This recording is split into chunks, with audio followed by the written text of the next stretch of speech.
Donald Trump in a court of law is, well, nothing new. Now, though, 2 months after New York City charged Trump with felony business fraud charges, different venue, different jurisdiction, and a scale unprecedented for a former U.S. president.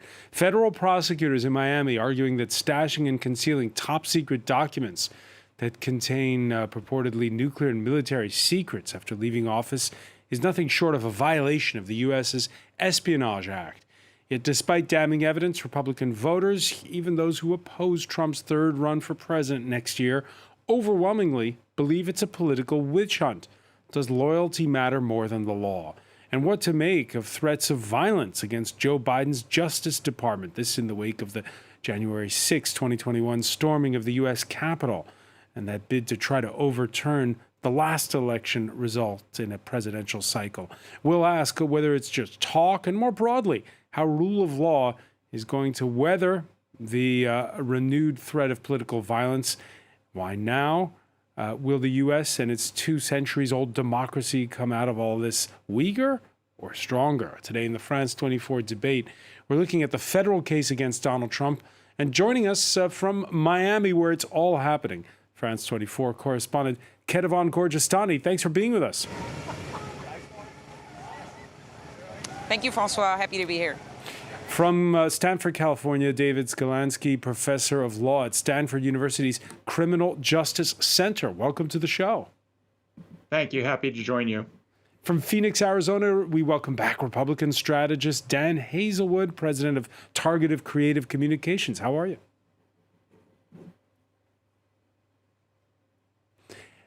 And joining us here in Paris, an American in Paris, Helen Koontz, author of Portraits of Veep, the incredible story of Kamala Harris, published in French? French only for now. French only for now. Thanks. Happy to be here. Thank you so much. The France 24 debate, where you can join the conversation you have on Facebook and Twitter, hashtag F24debate.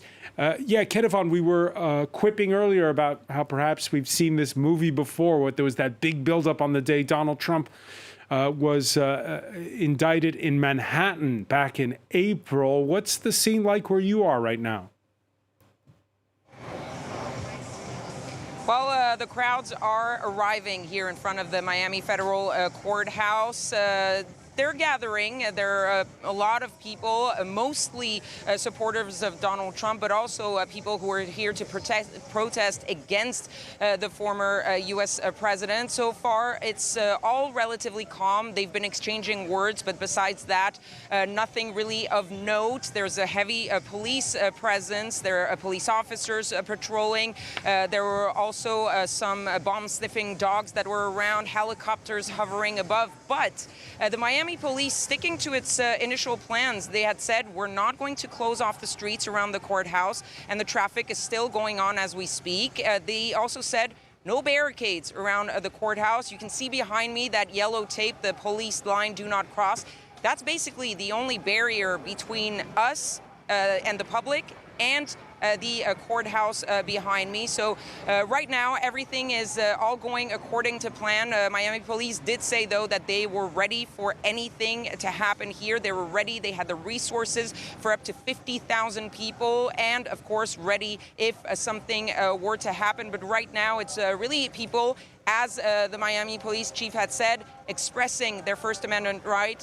But right now, all calm, all peaceful, and really supporting Donald Trump. It has to be said that there are more of Trump's supporters right now than there are protesters, and also quite a few, as you could expect, journalists from all around the world. We're basically all around the perimeter of this courthouse. Very hard to find a spot to do our live shots, but here we are, and we'll be here all day. That brings us to the matter at hand. Inside that building behind you, classified documents in the bedroom, in the ballroom, even in the bathroom. The 37-count federal indictment includes exchanges on how to hide the files from federal agencies demanding them back. Catherine Viette explains. He's known for keeping mementos, and according to court filings, that extended to hundreds of highly classified government documents. Material Donald Trump had no right to keep after he left office. Last week, the former U.S. president was indicted on 37 felony charges. 31 of those are under the Espionage Act and carry a possible 10-year sentence for each count. The other charges include conspiracy to commit obstruction and lying to investigators.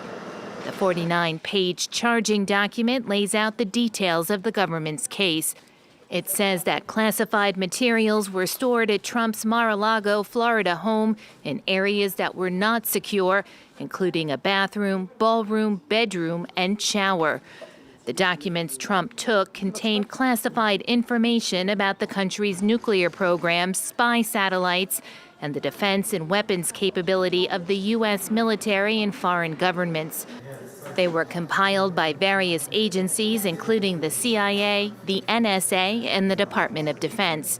There were also classified materials from the Pentagon outlining a potential attack plan.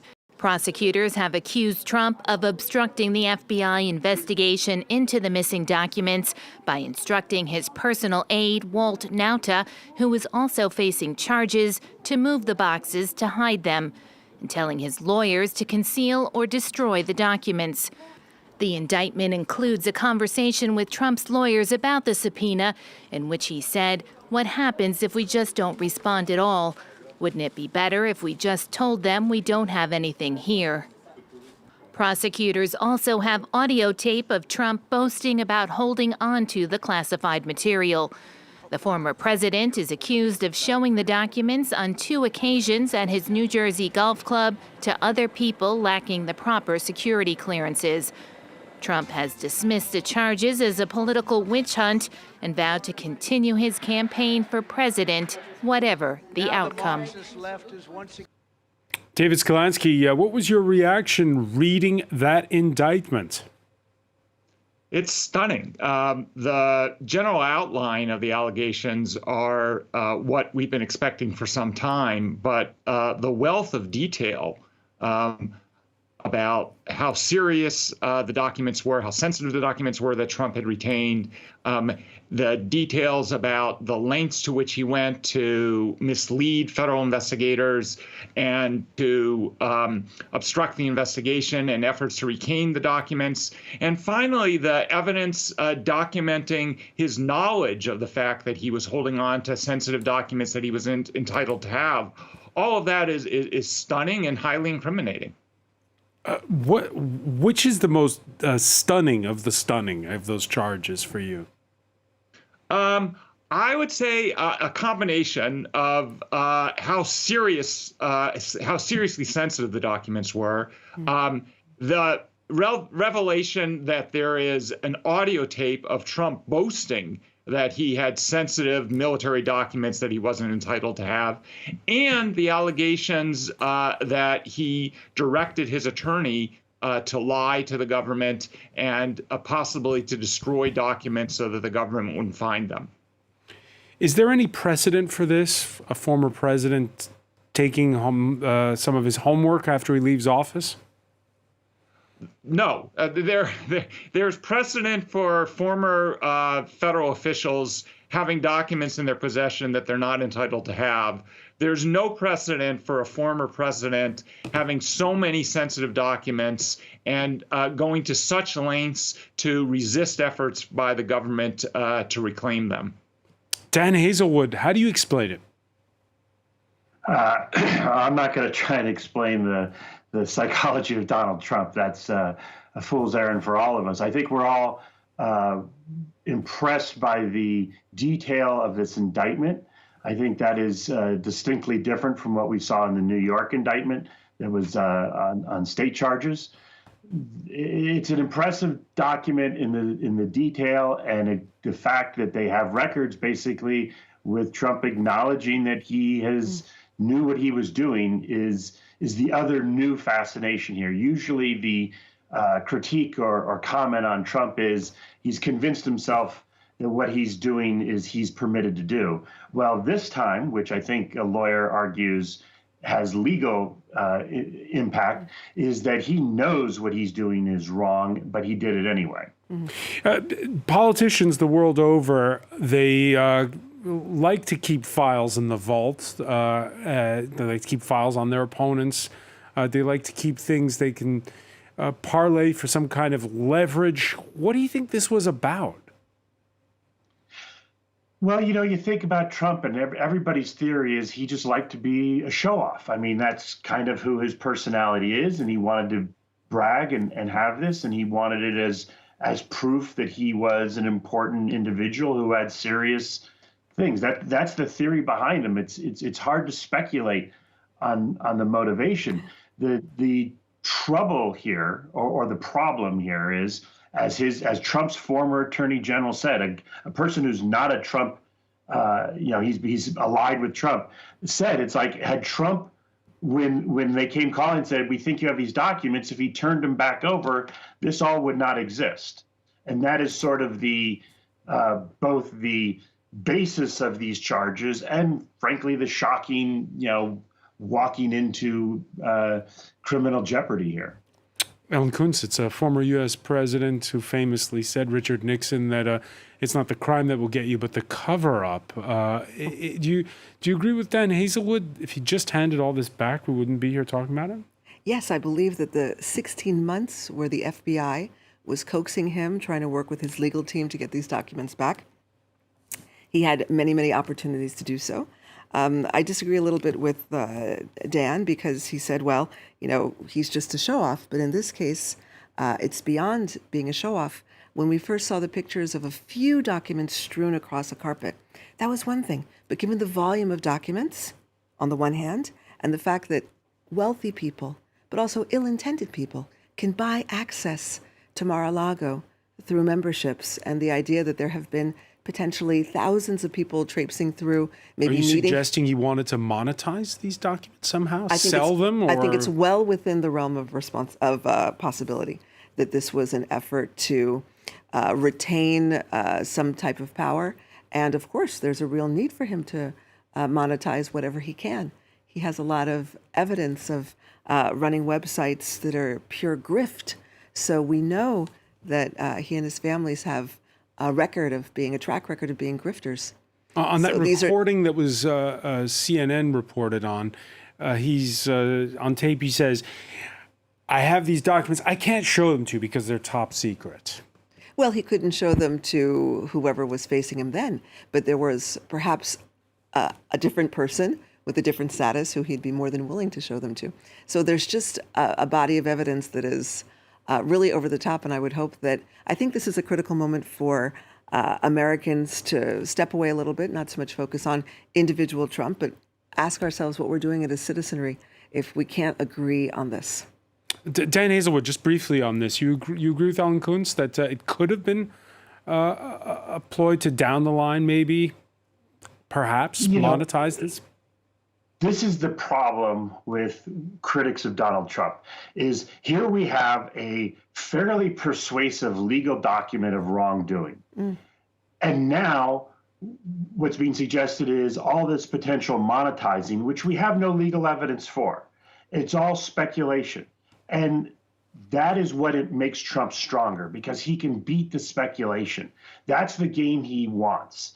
And that's what makes him power, because that's how he can go about, well, what about this? What about that? And can drag in Hunter Biden and all this other stuff, which to many people are tangential issues, I understand. But the speculation of what is not here in legal evidence is what makes him more powerful. That's playing Trump's game. Point taken, Helen Koontz? I'd say not so much. Then I'd be curious to hear another reason why someone who in office was uninterested in his daily presidential brief was all of a sudden so struck with the need to read, after having left office, documents that were of no interest to him in real time. So fair enough, it's pure speculation on my part. What do I know compared to other people? But we have a lot of evidence of grift. I'm not sure if we can agree on that. All right. This, of course, will go unanswered. And certainly this question of monetizing it was not in the indictment. No, it was not, no. Itself. There's been a lot of pressure from both sides. From the left, calls for the judge in the case to recuse herself. Eileen Cannon, a Trump appointee to the federal bench, who, by the way, or in a separate case, ordered federal prosecutors to refrain from using the materials last summer seized from Mar-a-Lago for this investigation. That order was later overturned by a higher court. David Celesteinski, does the judge, whoever the judge is in the case, matter a little bit, a lot? It matters a lot. The evidence in this case is very, very strong, judging from what the indictment suggests that the prosecutors have. But the trial judge has a lot of control over the pace of the case, how quickly it goes to trial, what kinds of arguments will be allowed during the trial, what kinds of evidence will be allowed during the trial. And then if Trump is convicted, the trial judge has a lot of discretion in determining the sentence. And in your view, should she recuse herself? And if she doesn't, what happens? Well, the question of recusal is, first of all, for her. If she does not recuse herself, the prosecutors could ask the appellate court to intervene and reassign the case.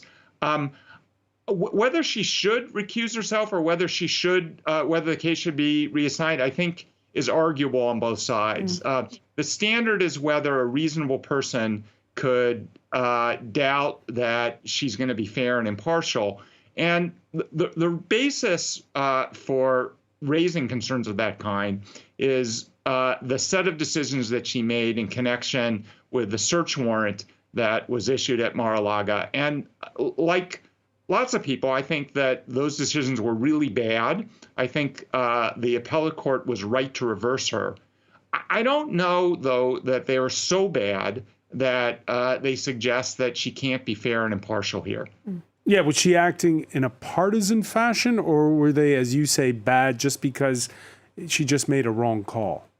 Well, it's hard to know. I mean, she made a wrong call, and the reason why the call was wrong was that she put too much weight on Trump's interests, his personal interests, his interests as a former president. I think she was wrong to do that under the law. The 11th Circuit, the Court of Appeals, said she was wrong to do it. I don't know whether she was motivated by partisan concerns or whether she just analyzed the law incorrectly. That's why I think the question of recusal or reassignment isn't straightforward. It's also the question of what the status is of a former president. Dan Hazelwood, just another ordinary citizen? Well, I'm a constitutional Republican, so I actually absolutely believe that a former president is just another citizen under the law. Now, there's certain courtesies extended to figures, but under the law, he should be treated like everybody else. And certainly right now, that's also part of the debate in the mix. Donald Trump on the campaign trail in Georgia this past weekend, doubling down on the charge that justice is not blind and that his rivals are using the Department of Justice in Washington for a political witch hunt. Now the Marxist left is once again using the same corrupt DOJ and the same corrupt FBI and the Attorney General and the local district attorneys to interfere in our elections at a level that our country and few countries have ever seen before. Ketevan Gorgestani, you point to those Trump supporters outside the courthouse. What are some of the signs they have saying, and this charge that there's a vendetta against their candidate?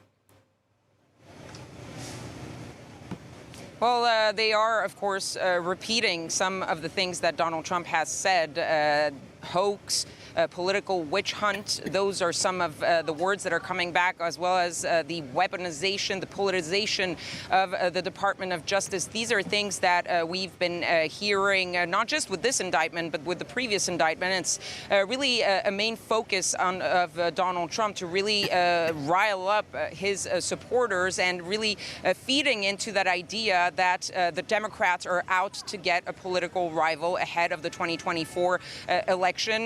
supporters of Donald Trump, pointing to the fact that he is indeed the very overwhelming favorite to win that GOP nomination, even though we're still far away from that. But he is very much ahead of his other rivals, and even his rivals have been using that.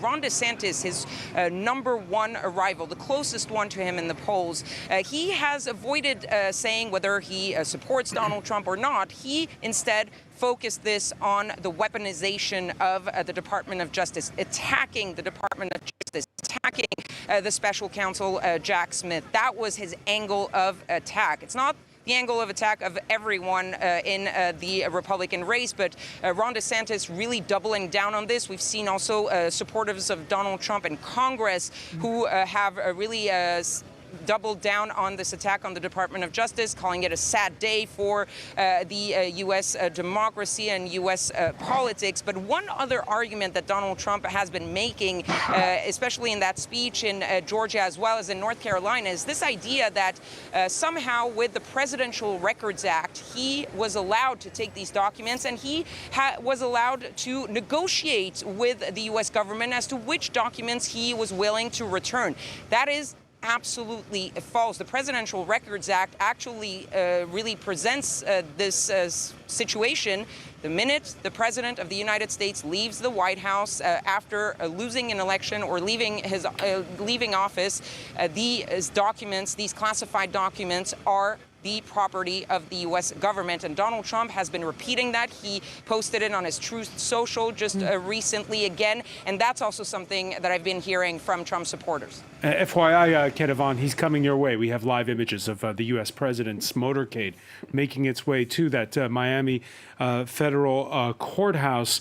Now, those attacks on the Justice Department have raised concern. One of Donald Trump's former heads of the Justice Department, Bill Barr, telling Fox News this past weekend that he supported his former boss when the Manhattan district attorney leveled business fraud charges against him. This time, no way. If even half of it is true, then he's toast. I mean, it's a very detailed indictment, and it's very, very damning. And this idea of presenting Trump as a victim here, a victim of a witch hunt, is ridiculous. But as Kedevan says, that's not how Trump's most ardent supporters see it. Kerry Lake ran for governor of Arizona last year. If you want to get to President Trump, you're going to have to go through me. And you're going to have to go through 75 million Americans just like me. Most of us are card-carrying members of the NRA. That's not a threat. That's a public service announcement. Not a threat, Helen Koontz? It's a very serious threat. Most people know by now that we have more guns than people in America. If we're at 400 million guns for 330 million citizens, I really object to what Madam Lake is saying. What does she mean when she says go through them? What, go through them one by one? I think it's a shame that, that this kind of dog whistle to civil unrest, if not to say civil war, it's extraordinary. Because in the United States, you place a lot of importance on free speech. Yes, and there's an argument that says that the Second Amendment, which allows for the right to bearing arms, is what we use to back up the First Amendment. And I think a lot of people in Middle America feel that way. But it's become a very strange kind of cultural trope, this need to, constantly fall back on political violence. And it's becoming normalized. And it's quite scary because at some point, something's going to break out again along the lines of January 6th. And we may be less prepared, or it could be a lot broader than expected. I'm happy to hear that, nothing is happening in Miami today, all the better. But at the same time, somebody had to make the decision to not put up barricades in Miami today. Okay, I hope that works out. If we're going to really go down with, it's just Citizen Trump, and he has to be treated like everybody else. He has a Secret Service detail, but no barricades. David Celesteinski, what do you do about violent rhetoric? What should, is that something that should be pursued in a court of law? Is it just something to be shrugged off? Are we making too much of it? We're not making too much of it. It's not something to be shrugged off. We do have a very strong First Amendment in this country, and it takes a lot for speech to be criminal, you can be well short of that line and still be saying things that are wildly irresponsible. And I think what Kerry Lake said is in that category. We know that that kind of rhetoric can have consequences. For her, she may view it as a rhetorical flourish, but she should know that there are people who won't view it that way, who will take it literally. It's dangerous, and it's not what any political leader should be indulging in. And these attacks on the Justice Department, what are the consequences for U.S. democracy? Well, it's serious. I mean, a democracy depends on the rule of law. It depends on respect for the rule of law. You know, one thing that people sometimes say when they're charged with something that they assert they didn't do is, I look forward to vindicating myself in court. Mm-hmm. That is not something that you hear from Donald Trump. But that would be the right response. If he thinks that he has a legal defense, he should present it in court. He certainly can't argue at this point that the trial judge who's been appointed to the case, who's been assigned to the case, is somebody who seems to have a bias against him. So if any, that's the venue for him to be presenting arguments. If he wants to argue that he was entitled to take these documents under the Presidential Records Act, he'll lose. But the place to make that argument is in court. If he wants to argue that he wasn't knowingly holding on to documents that he wasn't entitled to have, the place to make those arguments is in court. And I think it's dangerous and irresponsible for politicians to flirt with violent rhetoric attacking the rule of law. Yeah. Can you explain, Dan Hazelwood, for our international viewers, the attack on the Department of Justice you get, but why the attack against that federal law enforcement agency, the FBI? Well, what he's trying to do is polarize. You know, we're in a deeply polarized moment in American politics, and different sides at different times have sort of said the other side's using the levers of power to punish them. And so what he is trying to do is galvanize his supporters, and the core of his supporters are suspicious of federal power, and they are they believe in whataboutism, which I'm not arguing here, but they do, that if justice is going to go after Republicans, they should go after Democrats, and they cite examples. And so he is trying to gin up his supporters. And the core problem is that we are in a political world at the moment where the Republican coalition and the Democrat coalition, the chief thing that each side wants is to make successful political combat with the other side.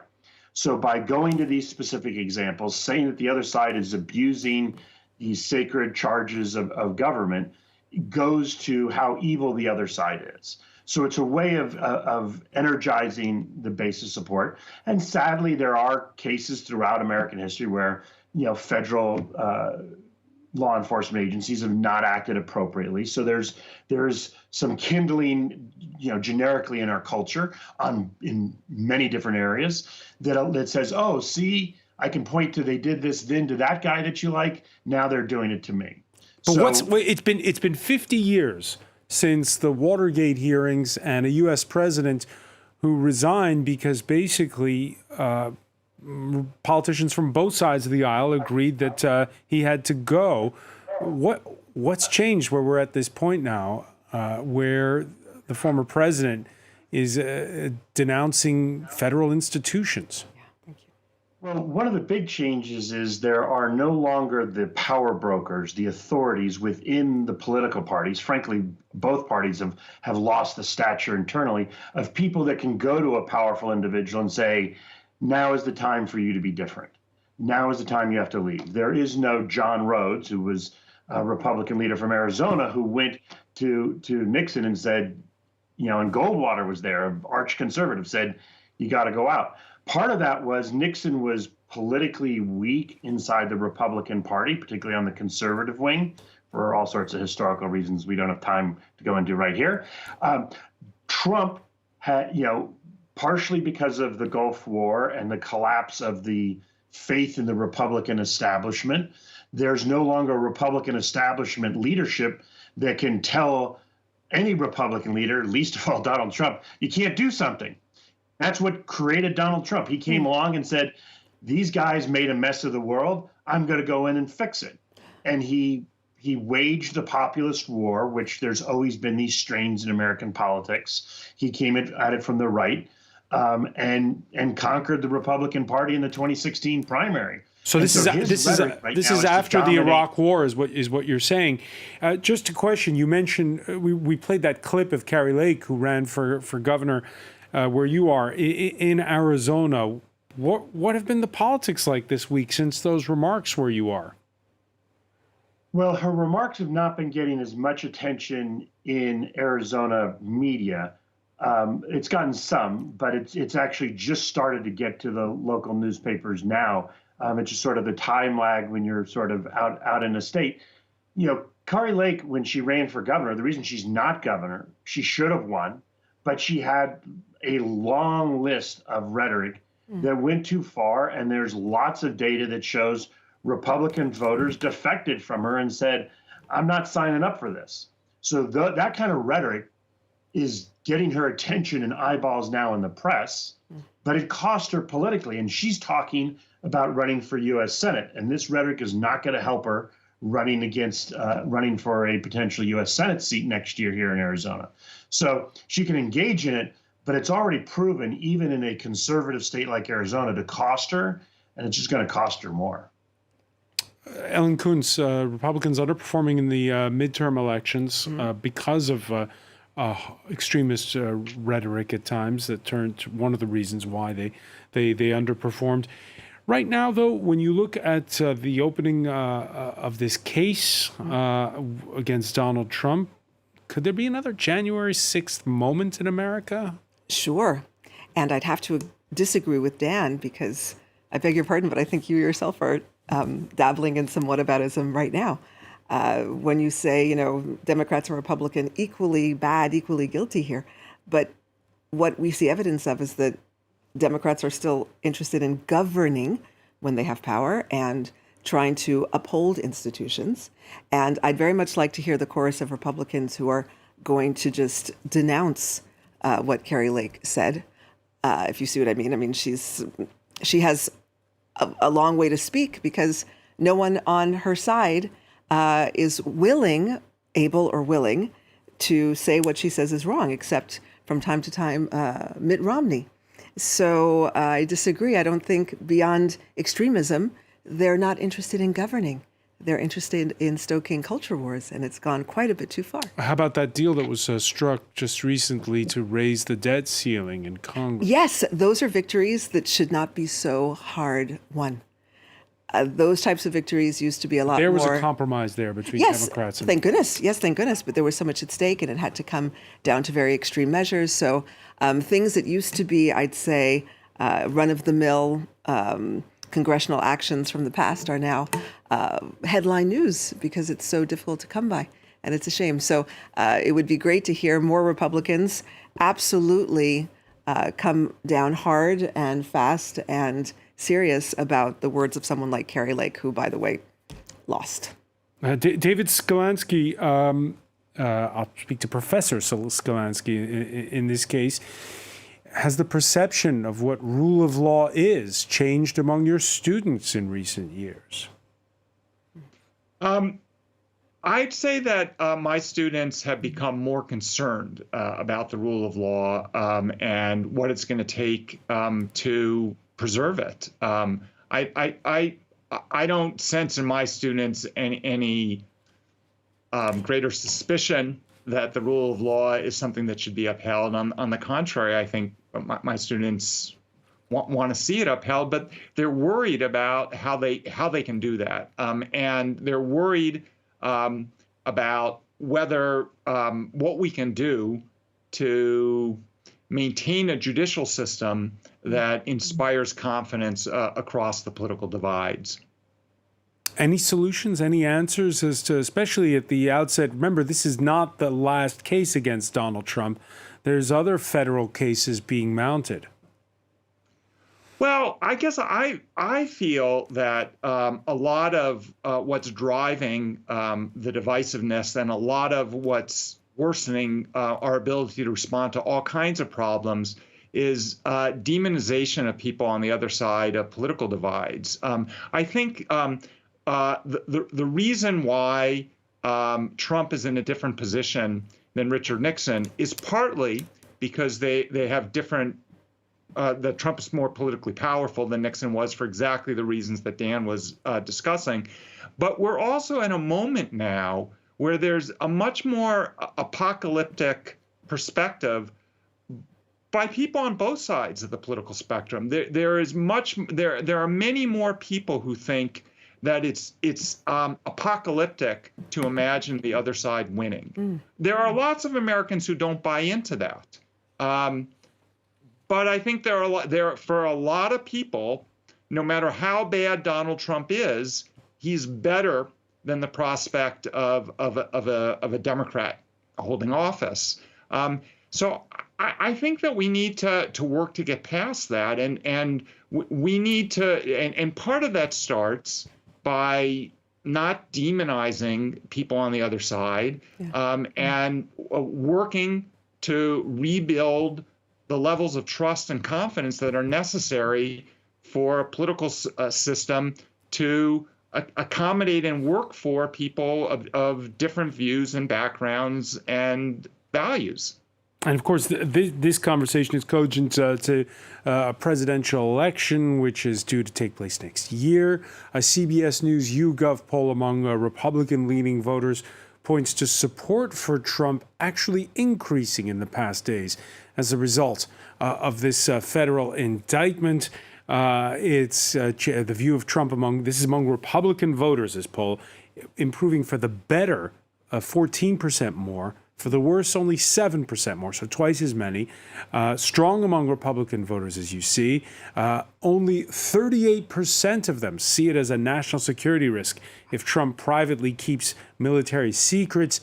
8 out of 10 other Americans, though, feel the opposites, and it's something we've discussed in previous shows, Dan Hazelwood, how it makes Trump a great candidate for a primary, not so great for a general election. And this will express there by David of having politicians who don't demonize the other side. Can that at all be a winning formula? Is there someone out there ahead of those first primaries next January? Well, it's a very early part of the process, but you see inside the Republican world, I mean, yes, Donald Trump is ahead, but you got to be careful. A lot of polls right now, when you ask questions essentially about Donald Trump and his situation, the voter isn't listening to the question. They're taking the question into their personal life. And so for them, they're like, are you for Donald Trump or are you for Joe Biden? That is how they hear that question, regardless of how it's asked. And we've seen enough data that so right now you have a real distortive effect. What's interesting is there's several significant Republican groups, the Club for Growth and Americans for Prosperity, both in recent weeks, American for Prosperity this week, have started running ads basically saying Trump is going to lose and cost the Republican Party our ability to stop the left from advancing their agenda. And they're running those ads in the early states. There's clearly an effort by some, it's way too early to know whether it'll be sufficient, to try and stop Donald Trump from getting elected. We got the hard part of this process, just like the legal process David was talking about, we're still in this long, slow buildup to the campaign season where people are taking stuff. But right now, public opinion is it's Trump, Biden, it's Trump, Biden, it's Biden, Trump. And all these questions, people in the Republican primary, you're going to have large numbers of people say, well, I'm picking Trump just out of reflexive tribal politics.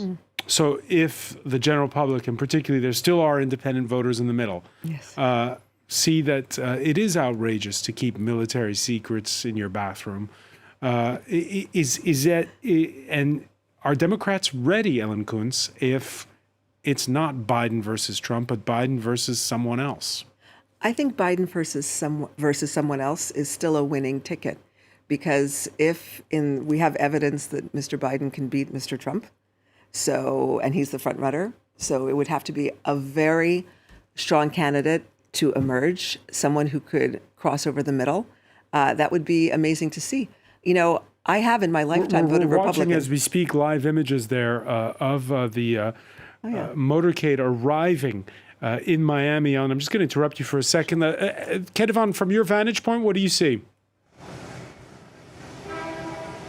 Well, for now, I definitely don't see yet the motorcade, and it's unclear how Donald Trump will be going into the courthouse. The question is he going to take what his Secret Service would like him to do, which is go through the underground tunnel and then into the garage and not be seen by the public, or will he be attracted by the crowds that are outside of the courthouse, and will he at least make a short appearance in that door in the building behind me? In the middle of that building, there's an entrance. So that's one of the big questions. Will we actually see Donald Trump entering the building or not? And then there will be the actual formal pretrial processing and the arraignment that will be in a courtroom where photographers and cameras will not be allowed. There was a petition by a group of U.S. media outlets asking the judge to allow at least one camera to be there, maybe for a couple of minutes, to just have an image of him, and that it seems was denied. There will be reporters in there, but only with the pen and paper. So it will take some time to get some of the details of what happened in that courtroom today. All right, and we're seeing a door open, but it's not the U.S. president coming out. It's a soldier in fatigues, or I don't know if it's a soldier or a National Guardsman. In any case, it's definitely not the former U.S. president. Helen Koontz, you were saying simply how you're confident that of the Democrats' chances with or without Donald Trump. Yes, because there will be such division on the Republican side. Usually they're extremely unified behind a candidate, but my understanding, perhaps I misunderstood, Mr. Trump has made it clear that if he's for any reason not the pick for the Republicans, that he seems quite willing to go rogue. And if I may just say, we were talking earlier about how we can fix this divide between Democrats and Republicans. I think it would be helpful for Donald Trump to stop using dictatorial language and not talk about political enemies, talk about political adversaries. That used to be the way Republicans and Democrats spoke about each other, and that was one of the many words on danger. All right, Dan Hazelwood, very briefly on this. How will this trial move the needle in the end? First of all, we don't know when the actual trial will happen. We're not even at, and there I think we see in the distance, we may have caught a glimpse there. Not sure that was him. Somebody walking towards the federal courthouse. Dan Hazelwood, how will this case move the needle? This case moves the needle only to the degree that it reminds a lot of Republicans that they wish they had a candidate other than Donald Trump. But right now, and frankly, at least till August, where we have our first presidential debate, the Republican voters aren't going to know that. So aren't going to be able to process this decision. So there's going to be an undercurrent, and we hear it a lot. We see it in polling. Do you wish he wouldn't run? Yes. Just like you see on the Democrat side, there was an NBC story where they said, hey, Democrats think he's too old, but we want him to stop Trump. Right now, we've got this polarization where both parties want their chief candidate right now because they think that's the best person against the other side. This trial churns the underneath inside the Republican coalition that says, hey, if a better choice comes along, maybe you should consider it. But that's the extent that it does. It's not great, but it's a ripple. All right, David Celesteinski, very briefly because we're running out of time. What will jury selection look like? It'll be long and careful because this is not a case where it'll be easy to find people who haven't heard about the case. What you're going to be looking for is people who can be fair and open-minded. And that it will take a while to find a jury that both sides feel comfortable with and that the judge feels comfortable with. Everybody's got an opinion. David Celesteinski, thanks for joining us from Stanford, California. I want to thank Dan Hazelwood in Phoenix, Arizona, Helen Koontz, and France 24's Kedevan Gorgestani reporting outside that federal courthouse in Miami. Thank you for being with us here in the France 24 debate.